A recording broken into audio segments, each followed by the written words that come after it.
You have now arrived at your destination. Chaps, this is such a joy to make this one happen. I've been looking forward to this one for a while. So I want to start with a little bit of context and a little bit of background. Let's start alphabetically. Airlift. Usman, hit me. What was the aha moment for you with Airlift? In about a minute, we're going to go down. Yeah, very excited to be on the show, and thanks for having us. For us, Airlift, our foray into quick commerce was really solving our own problem in the middle of the pandemic. We realized that the single biggest problem we had was getting grocery items delivered at our homes in a manner that was quick, that was instantaneous. And so we set out to solve our own problem, and that's really where it all started. And we brought a small team together, and we looked at what was the most operating efficient mechanism to do that, and that's how it all started. I love it, and thank you so much. No one ever abides by the minute intro, so well done there. Ralph, hit me. Minute, what was the aha for you with JOKR? The aha moment for us, and by the way, Harry, thank you for having us as well. The aha moment for us was how inefficient Pleasure is mine, my procurement. friend. I miss your dulcet tones. It's mutual. It's mutual. Yeah. The aha moment for us was when we figured out how inefficient supply chain and procurement processes are globally, locally. How many people are involved? How much inefficiency? How much cost is being thrown away? And that there's a significant opportunity to literally vertically integrate and make supply chains become more efficient, more sustainable, and generating like a nice margin out of it. Love it. Ardit, final one with you. Tell me, Zepto, how did it come about? And also, fuck, you're younger than me. This is a rarity. But it's lovely to have you, Ardit. But how did Zepto come about? And it's lovely to be here and get to meet Usman and Ralph as well. For us, I think the aha moment was actually a little bit less, vision enticing. It was more methodical. Right? We were experimenting with grocery as a space for a very long time, also egged on by the fact that we were two bachelors in the middle of Mumbai when pretty much all offline and online forms of grocery were shut. But I think when we how we moved from online grocery as a marketplace or a sort of longer format delivery to eventually Q-commerce was just in the data. Like we, it was Y Combinator. We were just iterating on different levers that we had and figured out that, hey, when we take our delivery times from 45 minutes to under 15 minutes, what we see with retention is 2 to 3x goodness. NPS starts stabilizing at north of 85 points. And you have frequency of usage numbers that are off the charts. And when we saw that, we were blown away. And more importantly, we saw that coupled with, 4x the assortment that we were operating with, better freshness and control over quality, and, pricing levers, with economies of scale as well. Right? All those in one, platform was just a very compelling user experience, and it just reflected in the numbers. And that's when we, decided to double down on Q-commerce. I mean, you've teed me up so nicely there, Ardit. I want to unpack each of those in the show today. I do want to start on kind of a more macro headline topic, being emerging markets, bluntly. And when we look at emerging markets and the operating models compared to Western markets, I want to touch on first the pros. I'm an optimist. Usman, what's the reason that emerging markets are the best place for quick commerce? Really like that question, Harry. So just before I get into emerging markets, before starting Airlift, I spent a few years at DoorDash and their headquarters in San Francisco as part of the early team. One of the biggest learnings for logistics businesses is, the path to free cash flow and how quickly you can get there has a huge implication for how large of a business that you're able to build in the next 2 decades. And the reason we're so excited about emerging markets in particular is because the path to free cash flow is actually extremely straightforward. And that's for 2 reasons, right? One is, the cost efficiency of emerging markets is extremely low minimum wage costs. So that's one big driver for why emerging market businesses and Q-commerce will get to profitability a lot faster.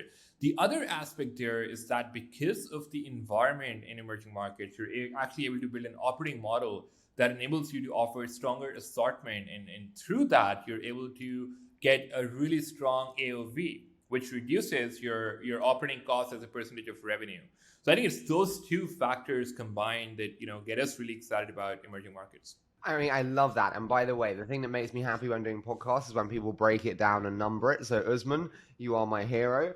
Guys, Ralph and Adit, I do just want to touch on your experiences on the pros side. Are there any others where you're like, yes, there's more here and we have to say this for why it's such a better model? Yeah, I was with last weekend I was with the global CEO of FedEx, Raj Subramanian, and he said something that struck me about this model specifically is that in Q-commerce, density is destiny, right? And we're in a position where because there's such high degrees of density in population clusters across all major cities in India, we're able to do order per day levels that are well beyond what we see in Western counterparts, right? And so some of our dark stores are operating at thousands of orders per day, and not just some. In fact, the average dark store on Zepto is operating north of 1,000 orders per day today. And as a result of that, our cost of rent as a percentage of revenue for mature dark stores is about 0.7, 0.8%, right? And that wouldn't be possible without that density. So just double clicking on that as well. Similarly to also what Usman mentioned on operating costs as a percentage of revenue, I think that's also best in class. At least what we've seen in India, like mature dark stores, 7-8% of revenue for last mile cost, and we think that can get to even better numbers, right? But when it comes to the other levers that we feel are important, the best thing about emerging markets is, unlike Western markets, is that the habit of buying groceries frequently, at least in India, is already ingrained in the population, right? So at least in India, you don't have Walmarts or Costco's where you go once a month to pick up groceries, and that's sort of the norm.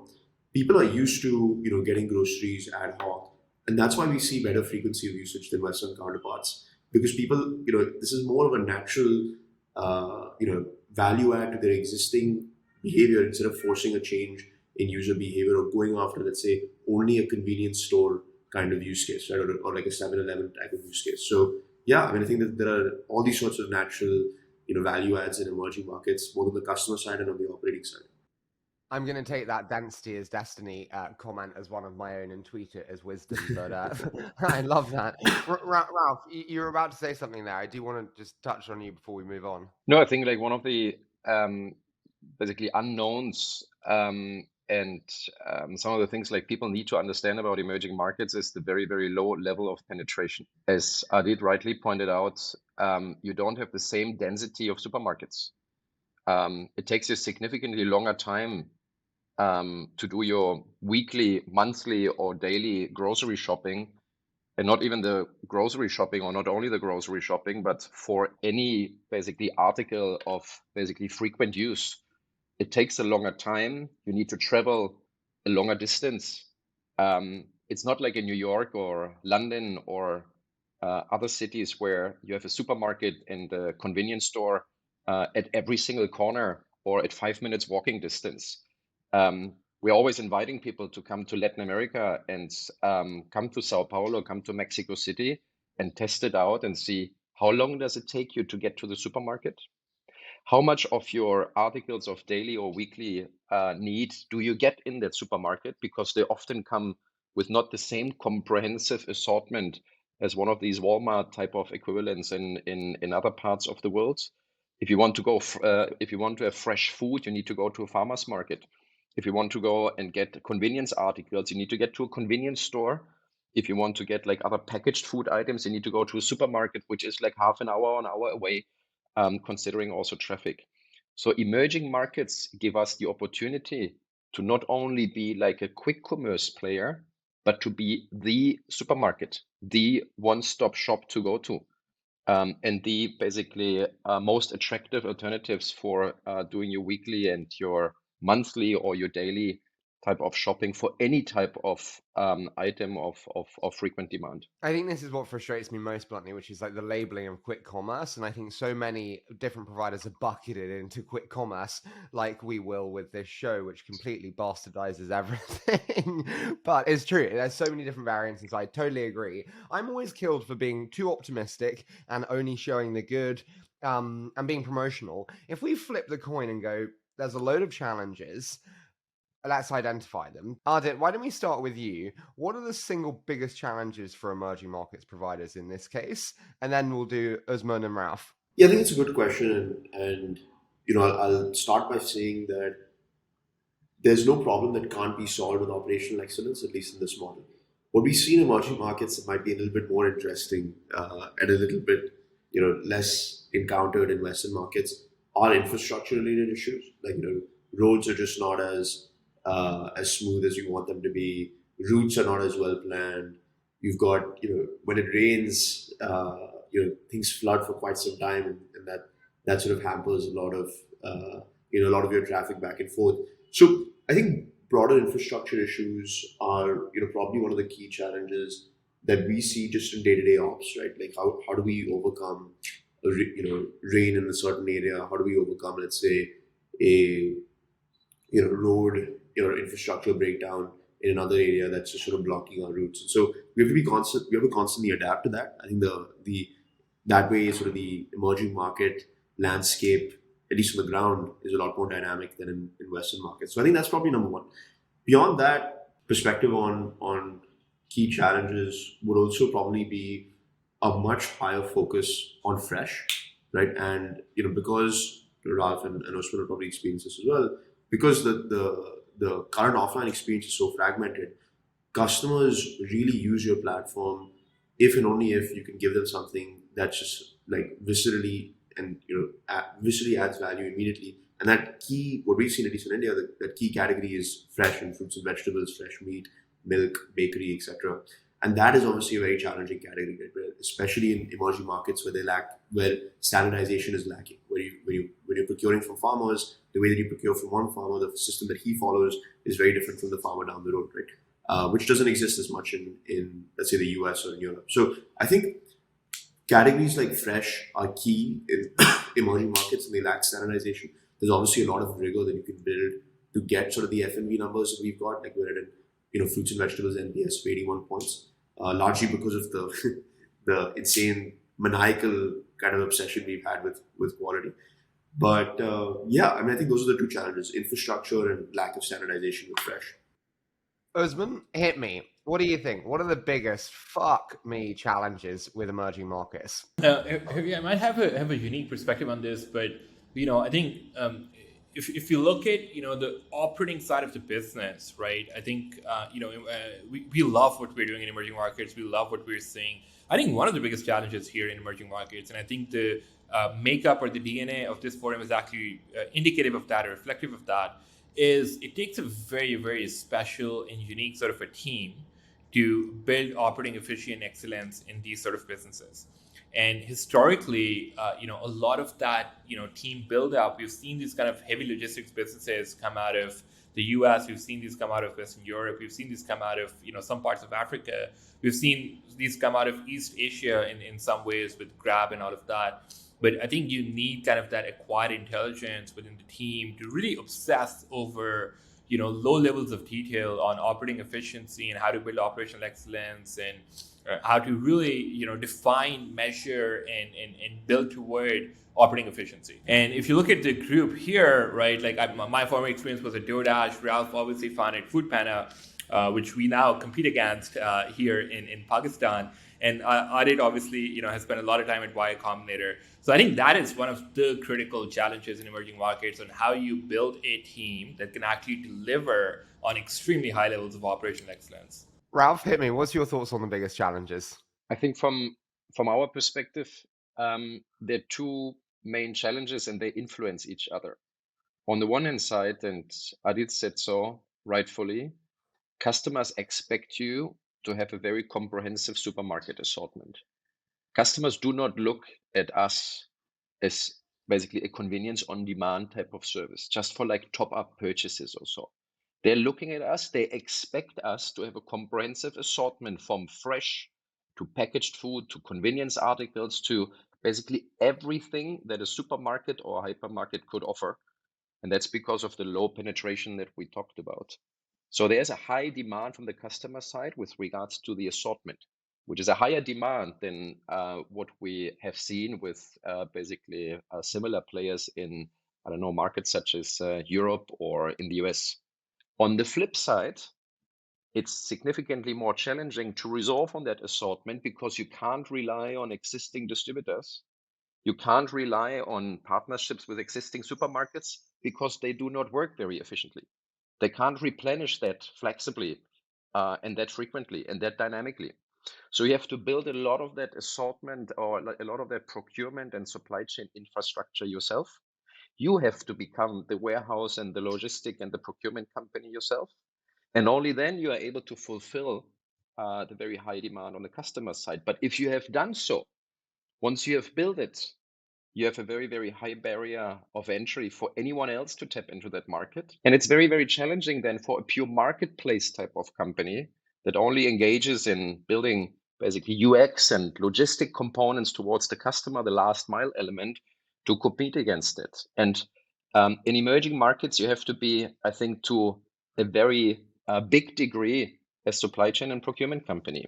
If you want to run these type of quick commerce companies in, I don't know, Europe and other parts of the world, it's sufficient if you're basically relying on partnerships. If you're mostly like a consumer-facing company, here in emerging markets, you have to be both a consumer-facing company and a supplier and producer-facing company at the same time. Listen, I totally agree with you there. I think it all starts though with the warehousing and the logistics side and the real estate side. If we start at the kind of core essence of the value chain, Ralph, you're the most experienced. Tell me, what have been some of the biggest lessons and learnings for you in what makes a great site? And then we'll move to Ardit and Usman. From a supply chain perspective, Harry, or Yeah, from a supply chain and from a warehousing perspective, what makes the best sites? How do you choose them? I think first and foremost, we have seen and we are observing that there is an increasing demand from a customer side for local products, for local brands, be it on the fresh side or be it on the packaged food side or any other type of basically consumer goods, which obviously also adheres to the world's demand for more sustainability. Only if we build more local procurement and supply chain processes can we save this world from a total collapse. If we keep on relying on global supply chains, on carrying products from one part of the world to the other, we're neither able to operate efficiently, profitably, nor sustainably. So one of the things that we're resolving and which adheres to the increasing customer demand for more local products and for more local brands is to watch out for how much can we procure locally? How much can we procure from local farmers, from local food producers, from local producers of any type of convenience good, and shorten basically the procurement processes, because we would only need to bridge like a relatively small distance. The other thing that we have seen is that it's not only that it's not sufficient to only rely on an accumulation and an aggregation of a variety of small, basically micro hubs, which are often referred to as like dark stores, but you need to work in combination of like smaller warehouses and bigger distribution centers, because the bigger distribution centers, they resolve for the ability for doing replenishment yourself, for building a procurement company on the back of that consumer demand yourself, and working as directly as possible with producers, suppliers, and farmers yourself. So we are operating in every single city in which we're in a combination of smaller micro hubs and larger distribution centers. We are always choosing and trying to find ways of like local procurement, trying to reduce the dependency on global brands. And if you do that locally, then you also tap into a significantly higher product margin pool, which at least for Latin America, and would be interested to hear about like the situation in Pakistan and in India and other markets, allows us to tap into a product margin, into procurement margin of up to 50% if we procure local food, fresh items, or locally produced packaged food items as local and as direct as possible. Let's dive on that. In terms of the procurement margins there, Usman and Ardit, Ralph's obviously said his there. How do you guys think about that and factor that into really the kind of products that you offer? Yeah, sure. I'll take this one. So are you asking sort of how margin affects, which products we want to pass on to customers? I think that's... Yeah, and also... Yeah, absolutely. And also like procurement of like local products and how that changes the margin. It's a great question. I think Ralph definitely has the right point of view on scaling local local experiences. For us, when we look at our model, right? I said this earlier, and I'll say this again. We're a fresh focused company, not just because it gives you retention and high frequency with customers. And when you talk about fruits and vegetables, people in India at least are buying that 3, 4, 5 times a week. And you can't order a month's worth of bananas, right? Because it'll end up going bad. You have to order bananas 2 or 3 times a week. And I think we focus on categories like that, not just because it's a retention driver or a frequency driver, but also because it's a tremendous margin driver, right? We're in a position where we've got buy sell margins in fresh fruits and vegetables at scale when you source directly, and I'll double click on Ralph's point on the back end supply chain. But you have end state buy sell margins on fresh fruits and vegetables between 40 to 50%, right? Which is phenomenal if you can control the wastage, which I think we've done also a pretty good job of. Right, we're in a position where our wastage numbers are 350 basis points lower than retail benchmarks in India. Forget about Q-commerce benchmarks, right? We're doing better than offline players on wastage, and there are multiple sort of structural reasons why that it can go into. But we're really doubling down on those categories. We're seeing sort of a natural push from our end, but also a pull from customers, right? But if we can crack high quality fresh fruits and vegetables, fresh meat, fresh bakery and milk, that's the demand side pull there is just tremendous, right? And so we have doubled down on those categories specifically when it comes to sourcing efficiency, quality control. For example, our fresh fruits and vegetables, we've built a 12-hour farm to fork chain. So 5 p.m. harvesting time comes out of the farm, and 5 a.m. it's in our facilities, right? Ready to get shipped to customers. So that level of freshness, that level of sourcing efficiency, and quality control through all the different spokes in the chain are one of the reasons why we have such a high penetration of fresh products. Overall, over 40% of revenue for fruits and vegetables, meat, bakery, etc. More than actually, significantly more than 40%. I don't have the exact number offhand. Man, that is insane in terms of the reduced wastage. I had no idea that like 350 bips less than traditional. That's insane. Usman, before we dive on, I'd love to hear your thoughts on this. And how important is F&V to you and Airlift in Pakistan? F&V is extremely important to us. Obviously, it's the anchor category, Harry. So, I think it really anchors customers to our platform. It's extremely important. We've actually built out, similar to what others are sharing, and similar to building on what Ralph has shared, we've built out a whole supply chain for fresh, right? Where we procure directly from farmers and deliver that all the way to customers through our own internal supply chain, a vertically integrated supply chain that does all of that. But in terms of procurement efficiency, I think there's kind of three things that drive that, and this is probably building on top of what others and Ralph have already shared, right? Like purchasing from local producers is extremely important. Who you buy from makes a huge difference in terms of procurement efficiency. It reduces the distribution costs for suppliers. It reduces the procurement costs for Airlift. The second thing is obviously distribution centers, right? So enabling a consolidated model. So specifically, the metric we track is the quantity per shipment. That is an extremely important metric in terms of procurement efficiency, because the larger the delivery, the lower the distribution costs, and the better the rate that you get from suppliers. And the third thing is what basically Adit was saying, which is inventory turnover, which drives wastage, right? So if you have a model where inventory throughput is extremely high and inventory turnover is extremely healthy, then you're going to have less wastage, and that obviously adds to procurement efficiency. So those are kind of the three things we look for, buying local, having the right distribution centers, and then having a really healthy inventory turnover rate. Usman, with your lists, you are literally born for TikTok, just to give you a little content hint. But I do want to ask, so we've got the warehouses there. One thing that people forget before they jump to delivery is the picking costs. Picking and fulfillment in that respect, it's really, really hard. And I'm often, again, chastised for not going deep enough on numbers. So I do want to go deep here. And I think the way that we also dispel myths and bullshit about the space is by opening up a little bit more on our numbers. So when we think about like public market picking costs, when I did my research, it was 4 to 8%.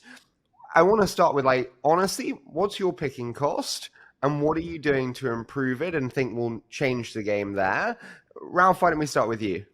Yeah, happy to take that. So first and foremost, we think that, as you know, the biggest lever for generating margin in this business model is the ability on how you procure, how directly you procure, what is your share of fresh, what is your share of local products and local brands. And again, on the product margin side, at least in Latin America, you have the opportunity to get anywhere between like 40 to 50%, depending on the product category, without surcharges and without like considering like delivery fees or like advertising revenue. So that is the biggest lever, and this is the one that we are concentrating on. However, obviously, there is significant potential for increasing efficiency on the delivery side, on the delivery cost side, and on the picking cost side. At this point of time, our picking cost averages in between like 2 to 3% of revenue. We believe that over time we can bring that down further to approximately half of that. We also obviously consider that there's significant opportunity to automate on the picking side. There is warehouse automation. There are ways to basically at least semi-automate the way picking is being done, and there are technologies that we're evaluating and testing.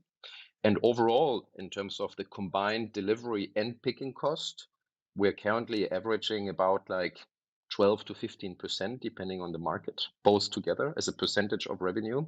What we believe that's to go down and like converge towards in a combined way of delivery and picking costs together towards like the 10% of revenue. What would move the needle in bringing down your delivery and picking costs? Moving the needle would be reaching like just further scale in every single neighborhood that we're in. At this point of time, we just started operations across our like 200 areas, 200 neighborhoods in which we're in, as you know, about a year ago. We know from our previous experiences as part of Foodpanda Delivery Hero that scale moves the needle. If we reach a business volume and a penetration in each of our neighborhoods that is twice as high as it is today, I think we can increase delivery efficiency by another 50%. I think with increasing order density and with increasing penetration and scale, you create yourself the ability for order stacking as well, which we're not leveraging at this point of time. At this point of time, every delivery rider goes to the customer, returns to the hub, and waits for the next order to arrive. So order stacking, increasing penetration, increasing scale, and warehouse automation are potentially three of the most important levers in order to increase the delivery efficiency even further. Ardit, I'd love to hear your thoughts. We had that 2 to 3% on the picking costs, and then like 12 to 13 fully blended with delivery and picking. What does it look like for Zepto and you in India? Yeah, I think for us right now it's roughly about 3.5% on picking, and then blended with last mile goes to about 10-11%. But when it comes to mature micro markets and mature delivery centers, we're seeing that number go lower, right? And I personally believe, pushing the team on this, but I personally believe we can get to 2.4, 2.5%. We're already starting to touch 2.7-ish in mature sort of delivery centers and micro markets. So yeah, I think on an absolute basis, right now our picking cost is minuscule. I mean, cents, right? If I had to convert it into US dollars, it's a handful of cents. I won't go to absolutes, but I think right now most of the lever for us will be just in terms of it, like, right now I think on an absolute basis, our picking cost is close to half of regular e-commerce and Amazon and Flipkart on their picking costs, at least in sort of their grocery verticals.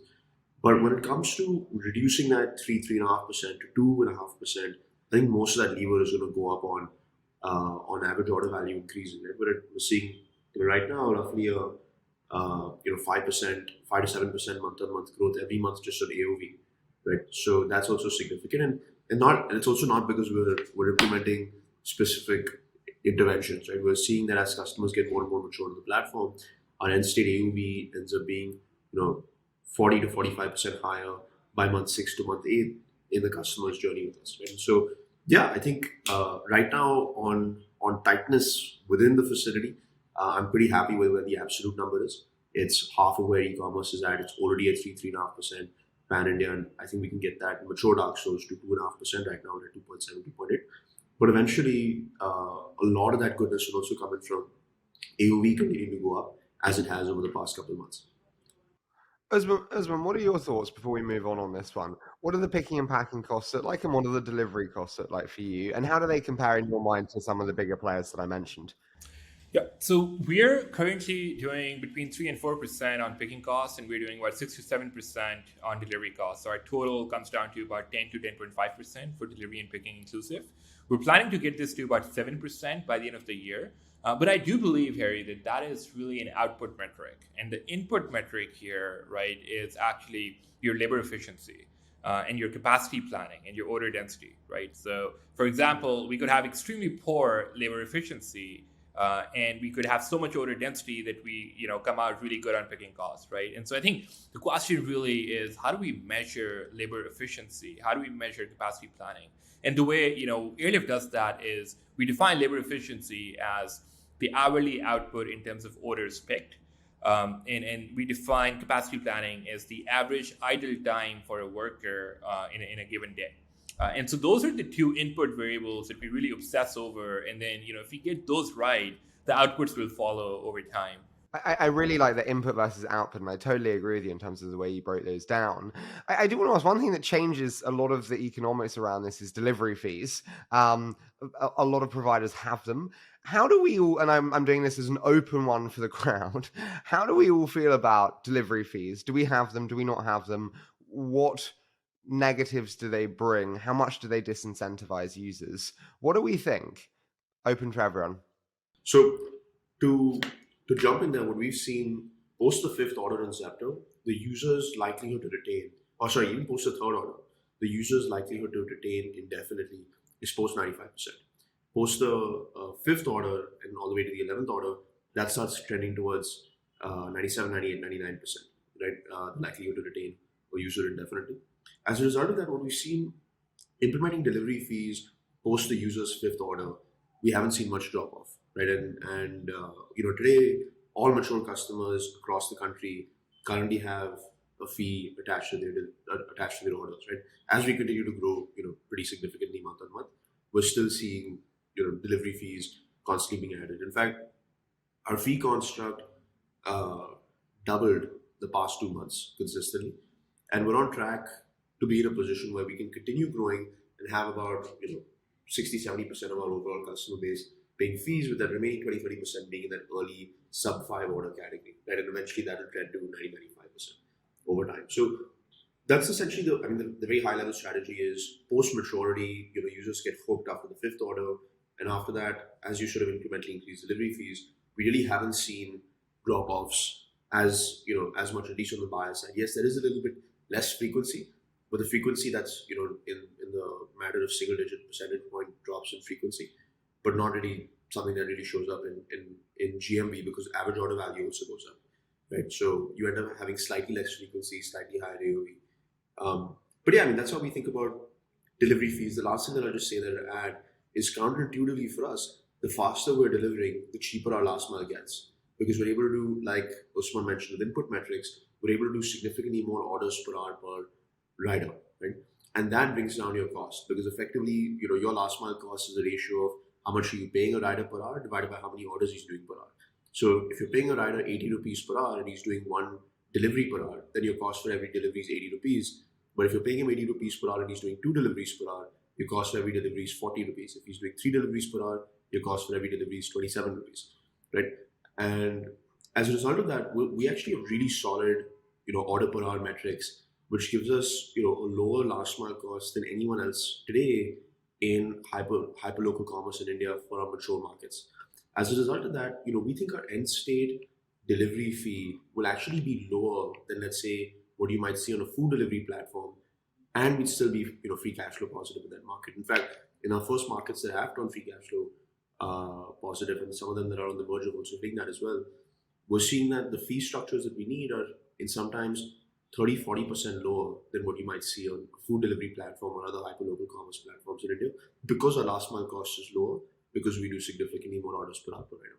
Ralph, I'm super intrigued to hear your thoughts on this. He mentioned that kind of the different variants within the same bucket of quick commerce, but what are your thoughts on delivery fees, how they impact usage, and actually how much one can charge? I'm intrigued, how much can one charge in delivery without disincentivizing? Look, I think delivery fees are a little bit a concept of the past, right? It sounds a little bit like Yahoo in the 90s. So when we got together to build this basically next generation retail platform, right? We ourselves don't refer to it as quick commerce. We say we want to build a new generation of an e-commerce platform that resolve things differently, that resolves on the shortfalls of other basically e-commerce companies that don't have an attractive pricing, that don't have an attractive assortment, that take too long in terms of doing the delivery, that are not sufficiently personalized. So that's why I think in order to really be perceived as an alternative to any type of other shopping, be it offline or online, you have to have an incredibly attractive pricing. And more than focusing on charging delivery fees or identifying whether or not we put a markup or surcharge on the actual food price or on the SKU price, we're focusing much more on what we call like basket building, right? The increase in AOV, the increase in average order value, how much you get customers to not only order like 1 or 2 items, but indeed order like 5, 10, 15 items per order has a significantly higher impact on profitability than charging like any type of markup or delivery fee, which is like counterintuitive to driving usage and to driving adoption and to basket building. Now, you could encourage basket building by charging a delivery fee below a certain order value. And that is what we're trying out to say, if customers only use our platform to order like 1 or 2 items, then we might charge a delivery fee. But overall, our philosophy, our vision, and also what we're adjusting for is to increase our assortment, to focus on assortment quantity, quality, and availability. And by the increase and improvement in assortment, drive AOV, drive average order value, which we have seen consistently going up as a function of customer lifetime.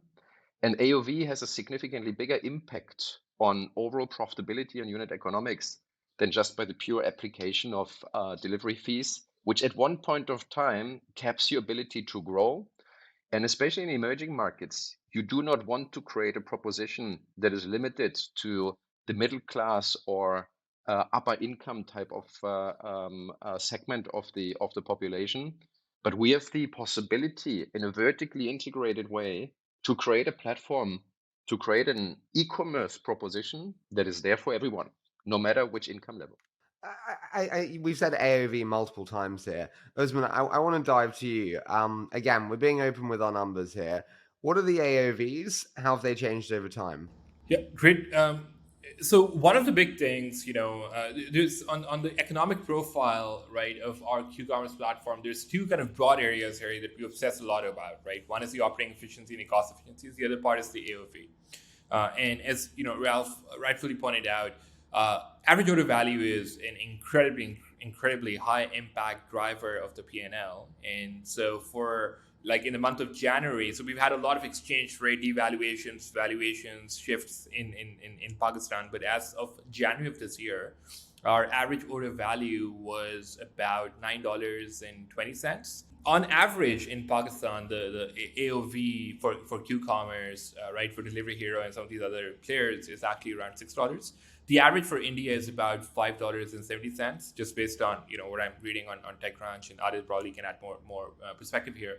And the reason we have a higher order value is because of our assortment advantage and because of our mothership warehouses and our distribution center network that enables us to replenish our dark stores in a really efficient way, which in turn enables us to have a larger assortment of SKUs.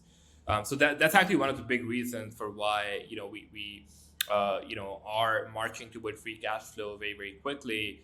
It's because of having an average order value that's about 30% to 40% higher than the next best benchmark in our respective market. Ardit, hit me. We heard there about kind of $5.70 for India. Is that what you're seeing, and what are your AOVs today? Yeah, look, we're seeing in mature micro markets AOVs that are higher than that. And for us, I think so. One thing that's interesting about AOV for us is that actually, I know for a lot of folks that are less heavy and fresh, AOV is one of the more critical metrics. But in reality, when we look at our AOV, you also have to look at category penetration, right? And so if you've got a high penetration of, let's say, packaged products or CPG products, the average selling price of a packaged product or a CPG product would be higher than, let's say, a fresh product, right? Versus, the margin structure of the fresh product will be, in some cases, 2 to 3x higher, right? And so at the end of the day, you're optimizing on take rate, which is how much money are you actually making net of margin when you have, certain AOV. And for us, when we look at AOV, we don't obsess about it too much, more so on the North Star, which is how much are we actually taking in gross profit from the customer. And that doesn't always move in tandem with AOV per order, right? So gross profit per order isn't always correlated with AOV per order, because if you have a higher penetration of fresh fruits and vegetables, the average selling price of a fresh fruits and vegetable will be lower, but the amount of margin that you make will be much higher than the delta on AOV. And so I think, one of the mistakes we made early on was optimizing for AOV per order. And when in reality now, the North Star that we focus on is gross profit per order, right? And that's net of margin, net of anything else, and which is where in mature markets we're touching around 100 rupees, and that's actually what ends up paying for the logistics, below CM1 and CM2. So yeah. Adit, hit me. What's your blended AOV today across markets, mature and blended AOV would be today. I won't go to new markets. I'll talk about mature markets. It'll be between around $6.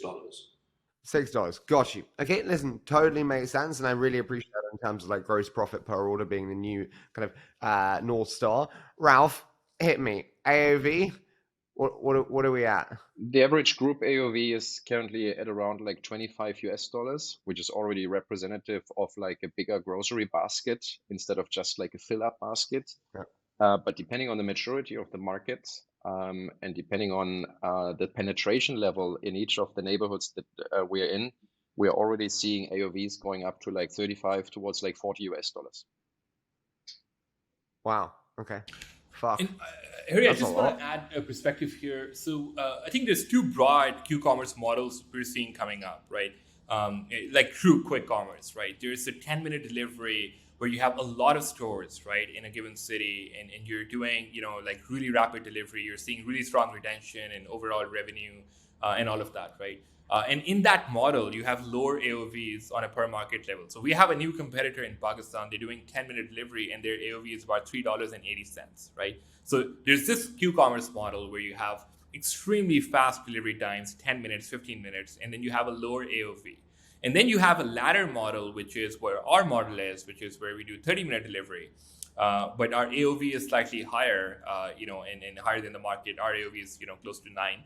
And so in these two models, our perspective is that in the former model, where you have ultra-fast delivery and a lower AOV, you can get to profitability, of course, but it's just going to take you way more order density, right? So you're going to have to raise multiple hundreds of millions of dollars, if not billions of dollars, to build the order density that is required to make that AOV profitable ultimately, right? And so I think it's just two different models. I think both of them will be successful, but one of them is just extremely, extremely capital intensive, whereas the other one is a slightly different value proposition, a slightly different model. So I'll jump in there, right? Because I think although definitely Usman has got insights here.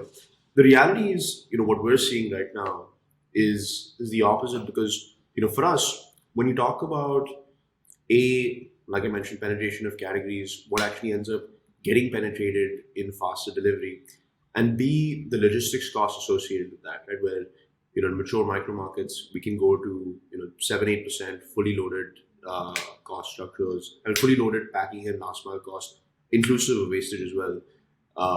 In like fulfillment cost with sort of a Q-commerce model.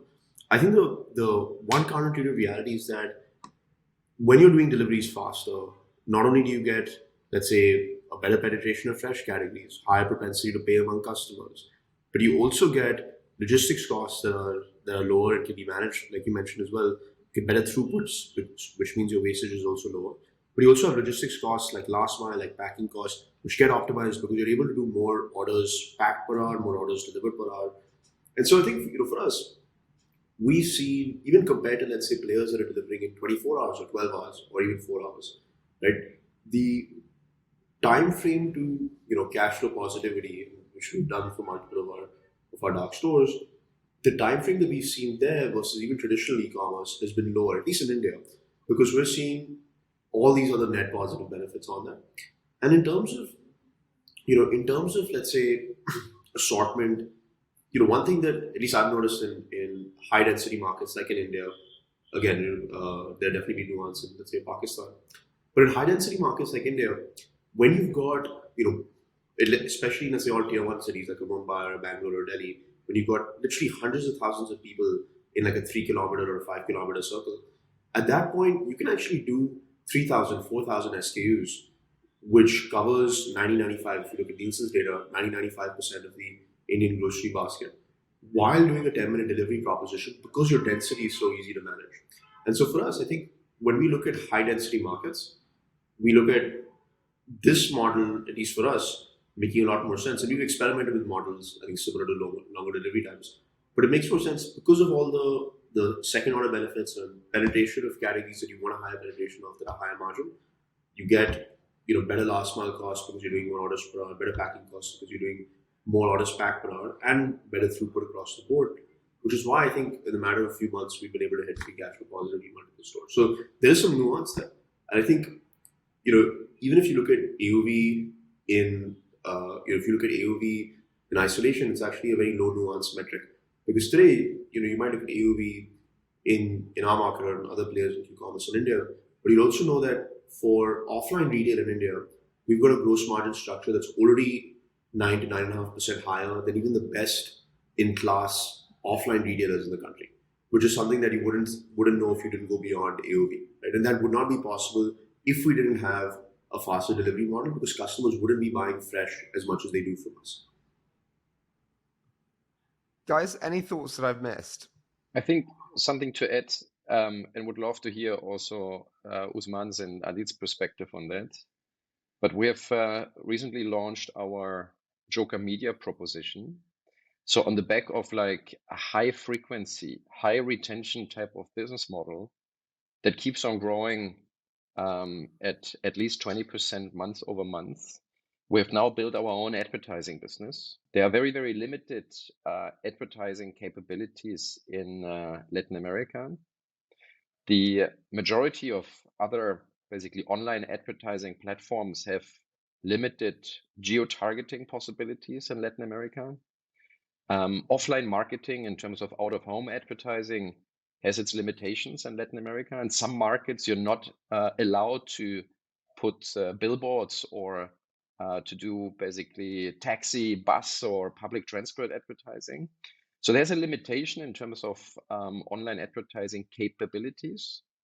And with a model that is hyper local, that understands customer consumption on a per SKU level, and with the ability of really creating stickiness with our high retention rates and our high frequency of ordering, we thought we have the perfect foundation to build a scalable and highly attractive and very targeted retail advertising business. We launched our JOKR media proposition only some few weeks ago, and already in the first month, it's almost contributing 5% of our global revenue.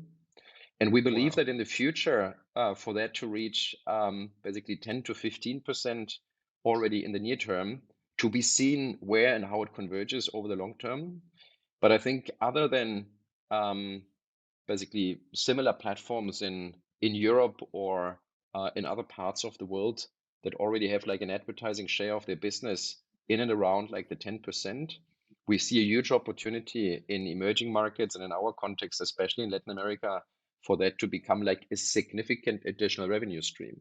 And even though we're able to turn the business profitable, not only on a per unit basis, but on an overall cash flow basis based on how we vertically integrate and everything that we talked about, this becomes an additional profit lever and an additional basically differentiator that we want to focus on more and more. And I think it's worth highlighting, but again, would love to hear like Usman's and Adit's perspective on that as well for other parts of the world.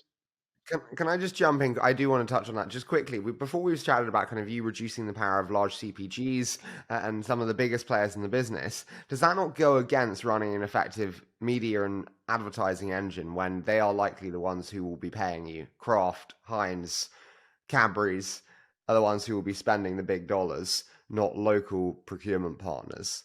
Do they It not is go against each other? it is very category specific, and it is very SKU specific. Imagine, for instance, our big focus on fresh. On fresh, right? You don't have much basically much branding. You don't have basically like the farmers trying to advertise throughout your platform.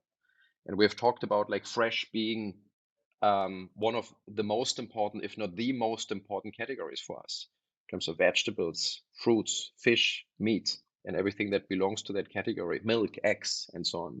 So all of those are procured locally at very, very high margins. And that part of the business does not conflict with the CPGs that you're sourcing from the CPGs' respective channels, and obviously also as efficient and as direct as possible. But here, with the additional revenue stream of adding an advertising, basically an advertising revenue generation on top of what you're doing. So it's very, very basically category specific. And if basically tailored and if adjusted in the right way, does not create a conflict, because again, we're not a marketplace where we work with existing supermarkets or where we're just basically sending riders to pick from existing stores. No, we're building our own SKU set. We're entering into contracts with producers and brands directly, and hence we can always navigate in between like the way how we're basically dealing and having like commercial relationships in place with each of those individual producers. Osman, I do want to move to you on the advertising side. I know that Airlift's introduced an advertising part of the business. How much does it account in terms of revenue, and what have you seen here? No, so we're seeing between 1.3 to 2% of revenue from the advertisements platform. We've just got into the space, right? And the benchmark for Delivery Hero is about 3%. So Delivery Hero does about 3% of revenue in markets where they're going all in on advertisements revenue. We believe this can get to 45% and hopefully over time up to 10%. But I do want to comment that Ralph and I spoke earlier, and it's just extremely impressive to see Q-commerce platform already at 5% on advertisements revenue as a percentage of total revenue.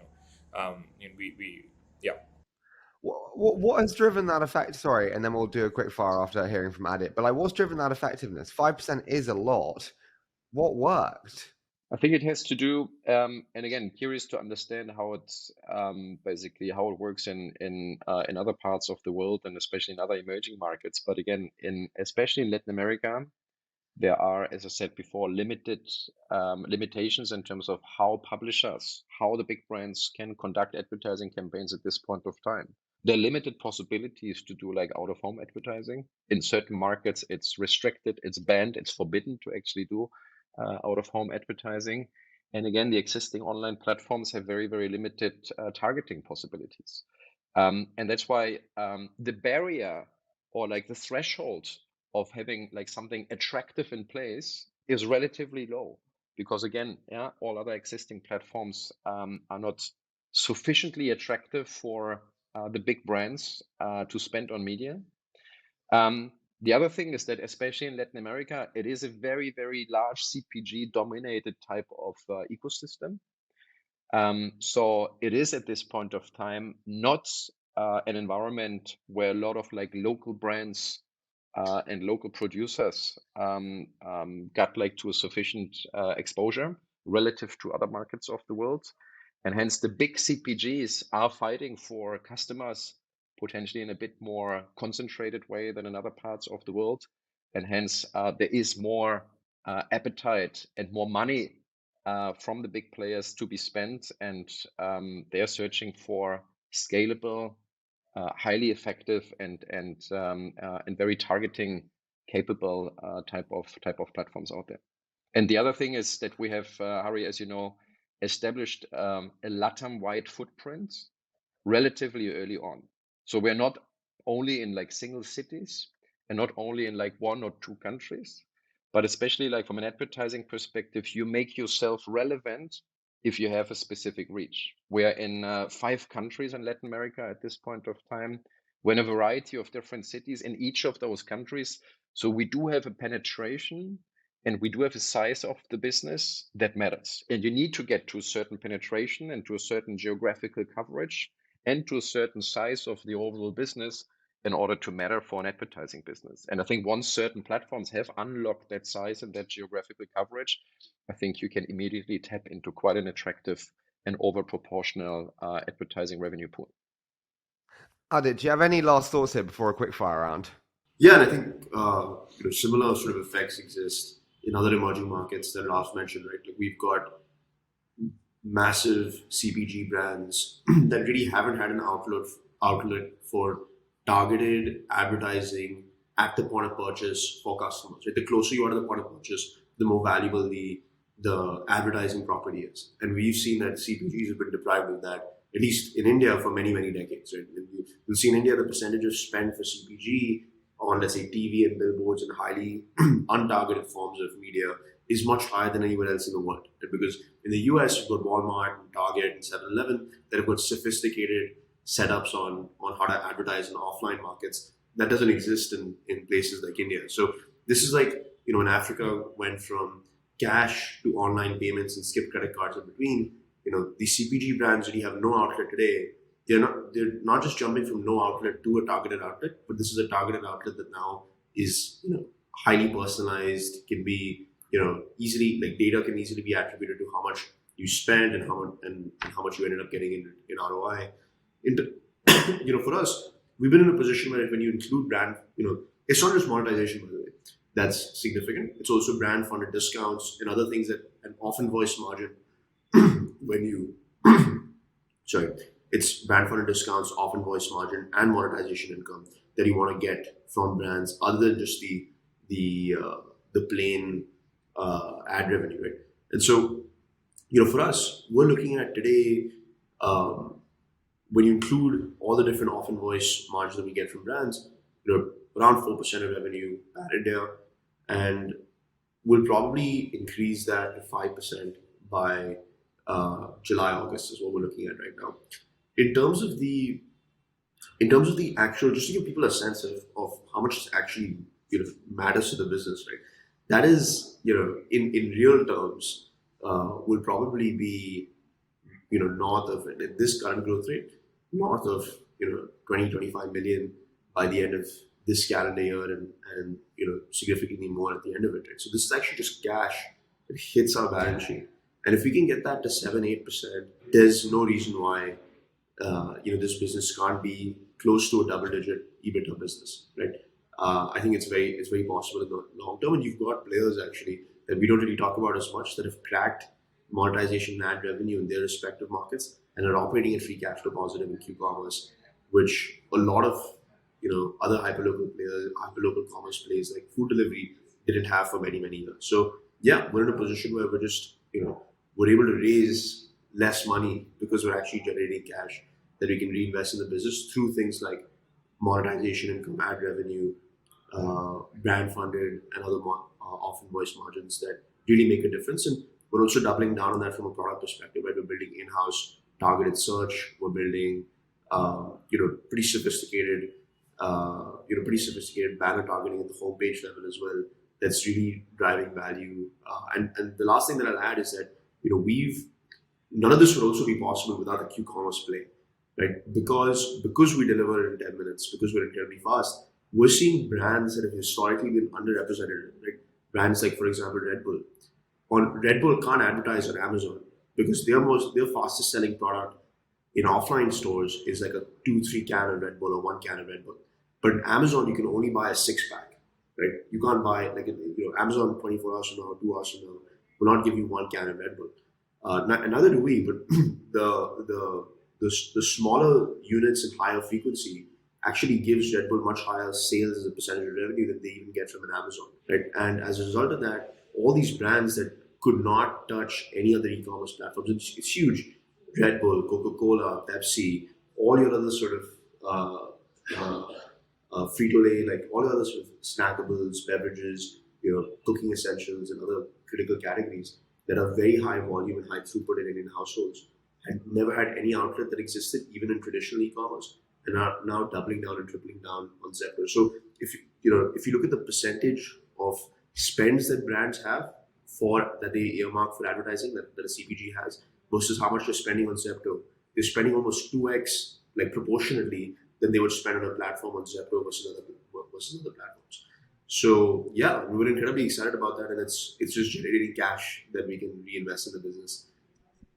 Listen, I totally agree, and I share the excitement. I also love the kind of market creation play that you said, Ralph, there in terms of offering to advertisers something they've never had before in terms of the access and reach. I want to do a quick fire round. So I'm going to say a short statement. You give me your immediate thoughts, and it's 60 seconds or less, and I'm going to give very targeted directions on who answers what. So Usman, we're going to start with you. What is the biggest misnomer that pisses you off about quick commerce? Biggest misnomer is around challenging economics, because unlike delivery, food delivery and ride sharing in previous megatrends in the logistics technology, the number one thing that's different about Q-commerce, in particular in emerging markets, is that there's a very kind of clear, fast and straightforward path to profitability that does not require immense levels of order density or a lot of capitalization, and there's no one path that gets there. There's multiple paths that can get us there, as Adit has kind of pointed out.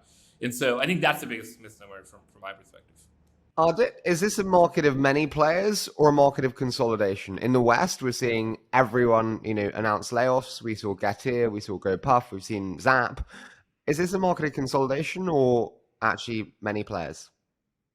I think this is a market of a few players, right? I don't know if it's a market of consolidation because, like you mentioned, this is a tough business, as we've seen in offline retail and even players like food delivery and even e-commerce, right? There will be many players that win and some players that don't. So some players might, fall in the bag of consolidation. Some people might just not make it. I don't think it's a winner take all or even a, one or two winners take all kind of market.